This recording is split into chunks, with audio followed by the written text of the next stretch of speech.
बहुत बढ़िया। चलिए, आपका स्वागत है। वक्तव्य प्रस्तुत करिए।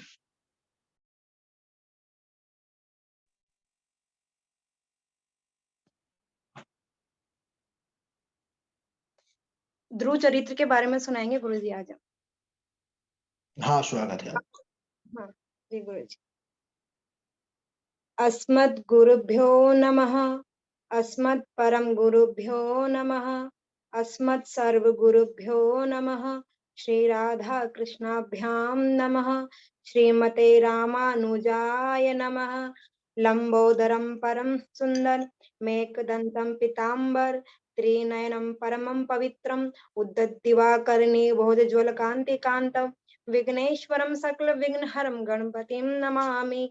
नारायणं नमस्कृत्य नरं चैव नरोत्तमं देवीं सरस्वतीं व्यासं ततो जयमुदीरयेत्। जयतु देवो देवकी नंदनो जयतु कृष्णो वृष्णिवंश प्रदीपः जयतु मेघश्यामलः कोमालांग जयतु पृथ्वी भारनाशो मुकुंदः करारविंदेन पदारविंदम मुखारविंदे विनिवेशयन्तं वटे पत्रस्य पुटे शयानं बालं मुकुन्दं मनसा स्मरामि।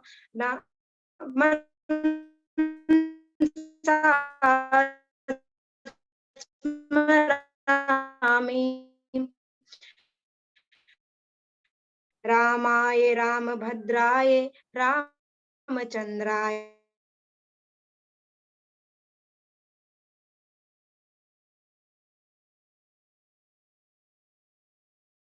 वेद से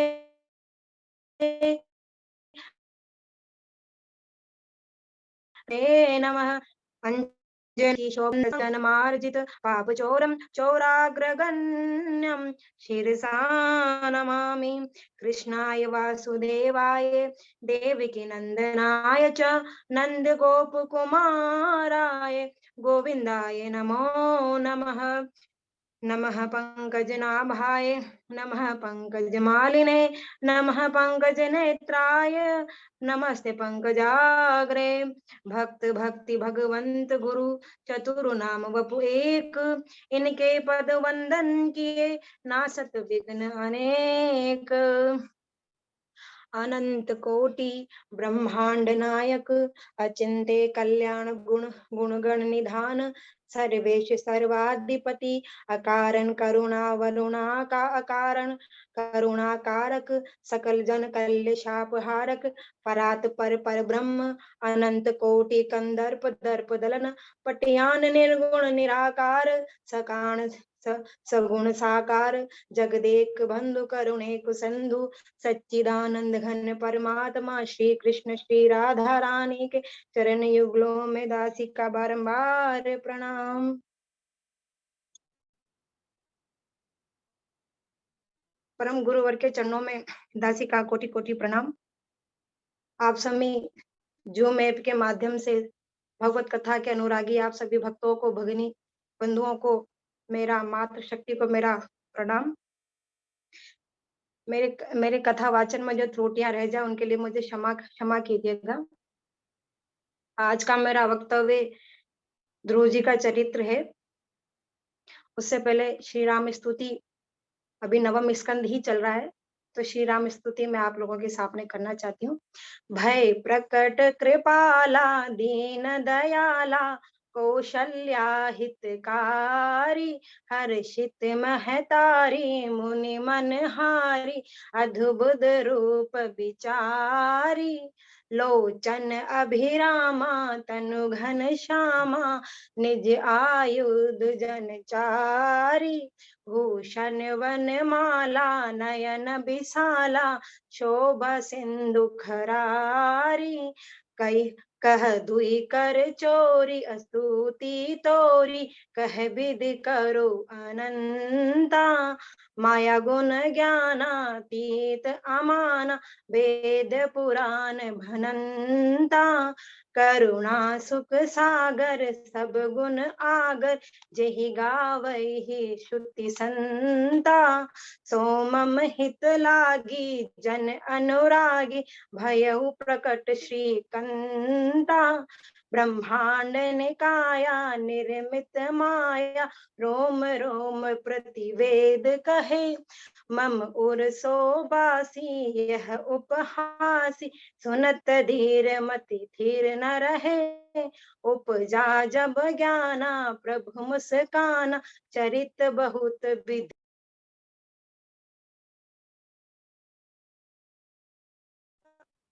यही प्रकार सुत प्रेम लहे। माता पुनि बोली सोमति डोली, तजहु तात यह रूपा। कि जे शिशु लीला अति प्रिय शीला, यही वचन सुधा रोदन ठाना। होई बालक सुर भूपा, चरित जे गावही हरि भूपा। सुन भय प्रकाश दीन दयाला, कौशल्या हितकारी। गुरु जी के चरणों में पुनः कोटि कोटि प्रणाम। आज मैं आप लोगों के समक्ष गुरु जी का परम भक्तिमय चरित्र प्रस्तुत कर रही हूँ। मैत्री जी कहते हैं, विदुर जी उत्तानपाद नामक 2 पुत्र हुए। उत्तानः उत्कृष्ट युक्तः, पादः संतति ध्रुवो यस्य स उत्तानपाद। ध्रुव जैसा भगवान का भक्त जिनका पुत्र है, जिसका पुत्र है, उससे उत्तानपाद कहते हैं। अथवा उत्तानो पादो गर्भ यस्य स उत्तानपादः। माता के गर्भ में जिसके पैर ऊपर की ओर होते हैं, ऐसी जीव आत्मा को उत्तानपाद कहते हैं। महाराज उत्तानपाद के आचरण कर्म और व्यवहार वेद शास्त्रों के अनुसार है, उससे सुनीति कहते हैं। और जिसका आचरण और व्यवहार मन के अनुरूप है, जो मन जैसा कहे वैसा कर्म करे, उसे सुरुचि कहते हैं। महाराज उत्तानपाद जितना प्रेम अपनी छोटी रानी सुरुचि से करते थे, उतना प्रेम, जी आवाज नहीं आ रही, थोड़ा आराम आराम से कहिए, बहुत स्पीड में कह रही हैं। जी जी जी मैं क्षमा चाहूंगी, मैं प्रयास करती हूँ। महाराज उत्तानपाद जितना प्रेम अपनी छोटी रानी सुरुचि से करते थे, उतना प्रेम अपनी बड़ी रानी सुनीति से नहीं करते थे। सुनीति के पुत्र ध्रुव जी हुए। जब आपके कर्म, आचरण और व्यवहार वेद शास्त्रों के अनुसार होंगे, तब आपकी संतान ध्रुव जी के समान भगवत भक्त ही होगी। और सुरुचि का पुत्र उत्तम हुआ। जब आप मन को अच्छे लगने वाले कर्म करेंगे, तो दिखने में तो बड़े सुंदर होंगे, लेकिन उनका फल होगा विनाशी। एक दिन महाराज उत्तानपाद सुरुचि के पुत्र उत्तम को गोद में बिठा करके प्यार दुलार कर रहे थे। खेलते हुए ध्रुव जी महाराज ने जब ये देखा, तो उनका मन भी पिता की गोद में बैठने का हुआ। किंतु सुरुचि ने ध्रुव को जब यह प्रयास करते हुए देखा, तो सुरुचि ने उसे रोक दिया और कहने लगी कि ध्रुव, यद्यपि तुम भी राजा के ही पुत्र हो, किंतु तुम इस राज सिंहासन पर बैठने के अधिकारी नहीं हो, क्योंकि तुमने मेरे गर्भ से जन्म नहीं लिया है। जब ध्रुव जी महाराज ने यह सुना, तो सुरुचि माता के वचन रूपी बाण ध्रुव जी के कोमल हृदय में घर कर गए। और ध्रुव जी अपनी माता सुनीति के पास रोते हुए गए। जब सुनीति माता ने ध्रुव जी को रोते हुए देखा, तो उनसे उनके रोने का कारण पूछा। तब वो ध्रुव जी के साथी बालकों ने सुरुचि द्वारा किए गए दुर्व्यवहार को सुनीति को बताया। जब सुनीति ने सुना, दुख तो बहुत हुआ, किंतु अपने आप को संभालते हुए ध्रुव जी से कहने लगी, माँ मंगलम, माँ मंगलम। तब कहा मां मंगलम तात हरेषु मनसा भुक्ते जनो यत् दुख कि बेटा गुरु कभी भी किसी के अमंगल की कामना नहीं करनी चाहिए। जो दूसरों के अमंगल की, जो दूसरों को दुख देते हैं या जो दूसरों के अमंगल की कामना करते हैं, उनका फल उन्हें स्वयं ही भोगना पड़ता है। सौतेली माता होते हुए भी सुरुचि ने जो तुमसे कहा वह एकदम सत्य ही है। यदि तू राज सिंहासन पर बैठना चाहता है तो भगवान की आराधना कर। सुनीति से इस प्रकार उपदेश प्राप्त करके ध्रुव जी ने अपनी माता के चरणों में प्रणाम किया और वन की ओर निकल दिए। मार्ग में ध्रुव जी की भेंट देवर्षि नारद जी से हुई। जब देवर्षि नारद ने ध्रुव जी को देखा तो ध्रुव जी से देवर्षि नारद ने पूछा कि बेटा तुम इस प्रकार अकेले इस निर्जन वन में कहाँ जा रहे हो। तब ध्रुव जी ने नारद जी से कहा, राज्य अभिषेक की इच्छा से भगवान की आराधना के लिए जा रहा हूँ। जब ध्रुव जी की इस बात को देवर्षि नारद जी ने सुना तो देवर्षि नारद जी ने ध्रुव से कहा कि बेटा इस अवस्था में क्या अपमान और क्या सम्मान, ये तो तुम्हारे खेल कूदने के दिन है, जाओ और अपनी माँ का दूध पियो। तब ध्रुव जी ने, क्योंकि जिस परमात्मा को तुम प्राप्त करना चाहते हो उन्हें प्राप्त करना अत्यंत कठिन है। बड़े बड़े ऋषि मुनि अनेकों जन्मों तक परमात्मा को प्राप्त करने का साधन करते रहते हैं, अनेकों जन्मों तक उनकी साधना आराधना करते रहते हैं, किंतु उन्हें प्राप्त नहीं कर पाते हैं। तब ध्रुव जी ने देवर्षि नारद जी से कहा कि मुनिवर, मेरी सौतेली माता के वचन रूपी बाणों से मेरा हृदय छलनी हो चुका है, जिस कारण आपका यह उपदेश मेरे हृदय में ठहर नहीं रहा है। यदि आप मेरा मार्ग प्रशस्त करना चाहते हैं तो मुझे उपदेश दीजिए, अन्यथा मुझे आपके उपदेश की कोई आवश्यकता नहीं है। जब नारद जी ने ध्रुव जी के इस प्रकार के दृढ़ संकल्प को देखा तो नारद जी कहने लगे, अहो तेजः क्षत्रियाणां मानभंगम चेताम बलायप्पम बालोपयम निदादत्ते यद समातुर सद वज्जः। कि अहो इस क्षत्रिय कुमार के तेज को तो देखो, जो थोड़ा भी मानभंग न सह सका। धन्य है ये सुकुमार बालक जिसका इस प्रकार दृढ़ संकल्प है, तब ध्रुव जी की इस दृढ़ संकल्प को देख करके ध्रुव जी के इस दृढ़ संकल्प को देखते हुए देवर्षि नारद जी ने ध्रुव को उपदेश दिया कि यमुना तट पर स्थित मधुवन में चले जाओ, वहां भगवान श्री हरि का नित्य वास है। वहां यमुना नदी के जल में स्नान करना, आसन लगा के प्राणायाम करना और भगवान की मानसी पूजा करना और ध्यान करते हुए ओम नमो भगवते वासुदेवाय इस द्वादशाक्षर मंत्र का जाप करना। देवर्षि नारद से इस प्रकार उपदेश प्राप्त करके ध्रुव जी ने देवर्षि नारद के चरणों में प्रणाम किया, उनकी परिक्रमा की और मधुवन की ओर निकल दिए। वहां यमुना तट में पहुंचकर कालिंदी के जल में स्नान किया, आसन लगाया, आचमन किया और देवर्षि नारद के उपदेश अनुसार प्राणायाम किया और ध्यान करते हुए ओम नमो भगवते वासुदेवाय इस द्वादशाक्षर मंत्र का जाप करने लगे। प्रथम महीने में 3 दिनों के अंतराल में एक केथ और बेर खा करके ध्रुव जी महाराज तपस्या करने लगे। दूसरे पर 6 दिनों के अंतराल में सूखे पत्ते खा करके भूमि छोड़ दी और 9 दिनों के अंतराल में जल पी करके भगवान की तपस्या करने लगे और चौथे महीने में जल पीना भी छोड़ दिए और ऐसा प्राणायाम सिद्ध हो गया कि 12 दिनों के अंतराल में एक बार श्वास लेकर के भगवान की तपस्या करने लगे और 5वें महीने में श्वास लेना भी छोड़ दिए और एक पैर के अंगूठे से खड़े होकर के तपस्या करने लगे और 6ठे महीने में सारे जगत को अपने से अभिन्न देख करके भगवान की धारणा की और अपना श्वास अवरुद्ध कर लिया। जब ध्रुव जी महाराज ने अपना श्वास अवरुद्ध कर लिया तो सारे जगत के प्राणियों का श्वास अवरुद्ध हो गया, सारे जीव तड़पने लगे।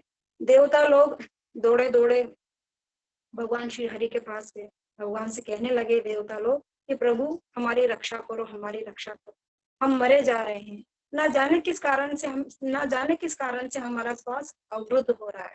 तब भगवान नारायण ने देवताओं से कहा कि देवताओं, तुम लोग भयभीत ना हो, यह मेरे परम भक्त ध्रुव की तपस्या का प्रभाव है। मैं अभी जाकर के उसकी तपस्या को पूर्ण किए देता हूँ। देवताओं से ऐसा कहकर के भगवान श्री हरि अपने वाहन गरुड़ गरुड़ गरुड़ पर सवार हुए और निधिवन में अपने परम भक्त ध्रुव जी के दर्शन करने के लिए निकल दिए। अब देखिए, यहाँ पर भगवान श्री हरि स्वयं कह रहे हैं कि भक्त तो भगवान का दर्शन करता है, लेकिन भगवान भी अपने भक्तों का दर्शन करने के लिए आते हैं, क्योंकि भक्ति की यही पराकाष्ठता है कि भगवान को भजते भजते, भजन करते करते भक्त स्वयं भगवान का स्वरूप हो जाता है। तो भगवान यहाँ कहते हैं कि मैं अपने भक्त के दर्शन करने के लिए जाता हूँ। ऐसा कहकर के भगवान निधिवन में आते हैं। भगवान सामने खड़े हैं, किंतु ध्रुव जी महाराज आंख बंद करके भगवान के ध्यान में मग्न। ध्रुव जी भगवान की जिस छवि का ध्यान करके मग्न हो रहे थे, भगवान ने उसी छवि को ओझल कर दिया। जैसे ही भगवान की वह छवि ध्रुव जी के हृदय से ओझल हुई, ध्रुव जी ने छटपटा करके अपने नेत्र खोले और सामने प्रभु को देखा। ध्रुव जी ने प्रभु को साष्टांग प्रणाम किया। कुछ कहना चाहते थे, लेकिन कुछ कह नहीं पाए। भगवान श्री हरि ध्रुव जी के इस भाव को समझ गए और उन्होंने अपना दिव्यमय शंख ध्रुव जी के कपोल से स्पर्श करा दिया।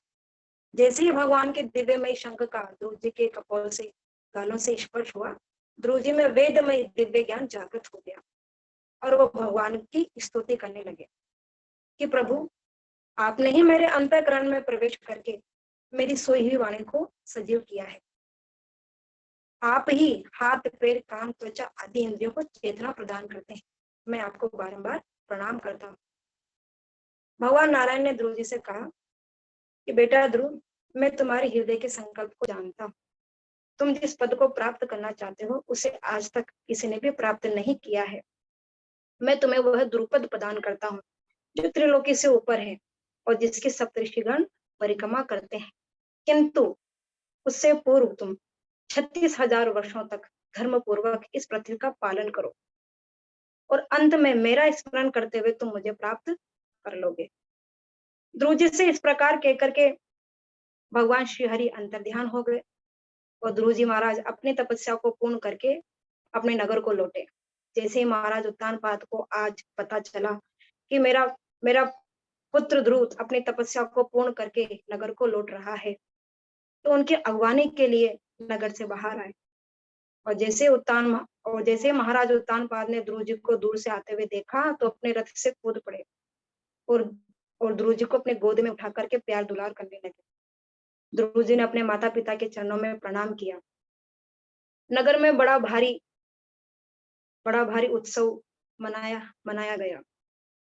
महाराज उत्तानपाद ने ध्रुव जी को योग्य राज्य सिंहासन के योग्य देखते हुए ध्रुव जी का राज्य अभिषेक किया और स्वयं तपस्या के लिए वन की ओर निकल पड़े।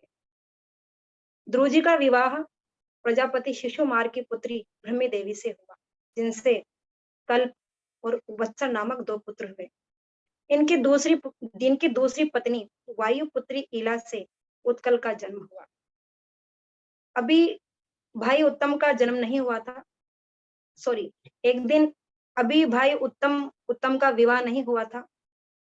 एक दिन उत्तम जी शिकार खेलने के लिए वन को गए। वहां एक बलवान यक्ष ने उनका वध कर दिया। जब वो अपने राजमहल लौट करके नहीं आए, तो उनकी माता सुरुचि उनको ढूंढने के लिए वन में गई। वन में आग लगने के कारण उन्होंने उसी वन की दावा अग्नि में अपने प्राण त्याग कर दिए। जब बंधुओं का निधन महाराज ध्रुव जी ने सुना, तो उनको बड़ा दुख हुआ और वो बड़ी भारी सेना लेकर उन्होंने यक्षों पर आक्रमण कर दिया। जब अनेकों निरपराध यक्षों का संहार होते हुए स्वयंभू मनु ने देखा, तो उन्हें बड़ा दुख हुआ और उन्हें यक्षों पर दया आ गई और उन्होंने ध्रुव जी से कहा कि बेटा ध्रुव, कि बेटा ध्रुव, तुमने एक यक्ष के अपराध के कारण अनेकों निरपराध यक्षों का संहार कर दिया है।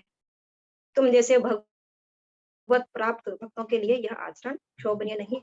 अरे भगवान श्री हरि तो अपनों से बड़ों के प्रति शीलता, छोटों के प्रति दया, वालों के प्रति समानता वालों के प्रति मित्रता और समस्त जीवों पर दया का भाव रखने से ही प्रसन्न होते हैं। तुम्हारे भाई उत्तम को मारने वाला कुबेर का अनुचर यक्ष नहीं है। मनुष्य की जन्म मृत्यु का वास्तविक कारण तो वह काल ही है, इसका भाग्य ही है। वह काल ही इस जगत की सृष्टि करता है, इसका पालन करता है और अंत में इसका संहार कर देता है। तुमने तुमने भगवान शंकर के परम भक्त कुबेर का अपराध किया है। तुम्हें उनसे क्षमा प्रार्थना मांगनी चाहिए। महाराज स्वयंभू मनु के इस प्रकार समझाने पर ध्रुव जी का क्रोध शांत हुआ और उन्होंने कुबेर से क्षमा प्रार्थना मांगी और अपने नगर को लौट आए और 36,000 वर्षों तक धर्म पूर्वक पृथ्वी का पालन किया और अंत में अपने पुत्र उत्कल को अपना राज्यभार सौंप करके, अपना राज सिंहासन सौंप करके बद्री का आश्रम चले आए और वहां साधु संतों के साथ रहते हुए भगवान का भजन कीर्तन सुमिरन करने लगे। एक दिन महाराज ध्रुव जी ने देखा कि आकाश मार्ग से एक दिव्य रथ उतर रहा है, जिसके प्रकाश से दसों दिशाएं प्रकाशित हो रही है। उसमें से उस रथ में से दो दिव्य पुरुष उतरे। ध्रुव जी ने उन दोनों पार्षदों को, भगवान के उन दोनों पार्षदों को प्रणाम किया और उस रथ पर चढ़ने लगे। उसी समय दक्षिण दिशा से मृत्यु देवता प्रकट हुए। उन्होंने ध्रुव जी से कहा कि इस संसार में मेरा वर्ण किए बिना कोई भी नहीं जा सकता है, इसलिए आपको पहले मुझे स्वीकार करना पड़ेगा। तब ध्रुव जी ने कहा कि मैं आपको स्वीकार करता हूँ। तब मृत्यु देवता ने ध्रुव जी से कहा कि आप भगवान के परम भक्त हैं, आप मेरे सिर पर पैर रख करके इस रथ पर चढ़ जाइए। तब ध्रुव जी महाराज दिव्य रथ पर मृत्यु के सिर पर पैर रख करके चढ़ते हैं। जैसे ही विमान आगे बढ़ने लगता है, ध्रुव जी उन दिव्य पार्षदों से कहते हैं कि रुको रुको, मैं अपनी माँ को भी लिए लेता हूँ। तब दोनों पार्षद ध्रुव जी से कहते हैं कि ध्रुव जी, कुलम पवित्रम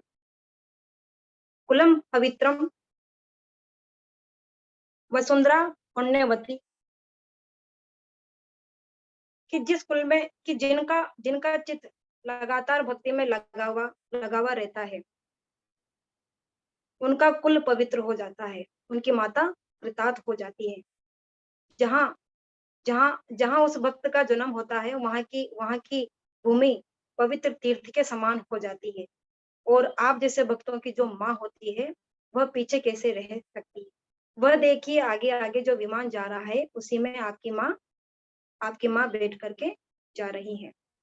इस प्रकार ध्रुव जी महाराज ने त्रिलोकी से ऊपर उस ध्रुव पद को प्राप्त कर लिया। प्रणाम गुरु जी, राधे राधे। बहुत सुंदर, बहुत अच्छा। अभी हमारी कविता किशोरी जी, हालांकि इनका नंबर नहीं था, इनको पता नहीं था, फिर भी बहुत अच्छा वक्तव्य प्रस्तुत किया है, बहुत आनंद आया। हाँ, थोड़ा शुरुआत में जल्दी इनका हुआ, थोड़ा सा और जो वाणी में थोड़ा सा और एकदम आराम लाना है आपको, ठीक है ना, मध्यम गति में एकदम पाठ होगा, बहुत अच्छा लगेगा। और बाद में आपने बहुत अच्छा किया, नंद किशोर जी हमारे, बहुत बढ़िया, जो उन्होंने थोड़ा सा बता दिया आपको। बिल्कुल, मैं नंद किशोर जी का बहुत धन्यवाद देती हूँ कि उन्होंने मुझे सजग किया। उन्होंने मुझे शुरू हो जाती है उसके बाद ही बोलते हैं, चाहे कथा चाहे कितना भी अशुद्ध बोला जाए, चाहे हम बाद में समझा देते हैं, तो उन्होंने मध्य में बोल दिया, बहुत अच्छा किया। ठीक है, ठाकुर जी कृपा आपके ऊपर बनी रहे, प्रकार खूब अच्छे से तैयारी करिए और गति में थोड़ा सा ध्यान देना है, बाकी आपका बोलने का, क्योंकि आप हमारे जो नोट्स का है उसी का पूरा लेकर के चल रही हैं, वो भी बहुत अच्छा है, क्योंकि जितना उसमें लिखा है अगर उतना तैयार हो गया तो बहुत अच्छा, उसमें भी ठाकुर जी कृपा से कथा अच्छी लगेगी। ठीक है ना? जी जी जी गुरु जी। चलिए बहुत ज्यादा आवाज आ रही है। आज की कथा का रिगार्डिंग, श्लोकों का रिगार्डिंग और आगे के नोट्स भी हम आपको प्राप्त करा देंगे। थोड़ी देर इंतजार करिए आप लोग।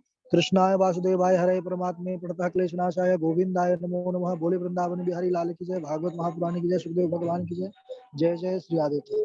ठीक है, सभी को शुभ रात्रि। जय श्री कृष्ण, जय श्री राधे। आनंद से रहिए, अध्ययन करते रहिए।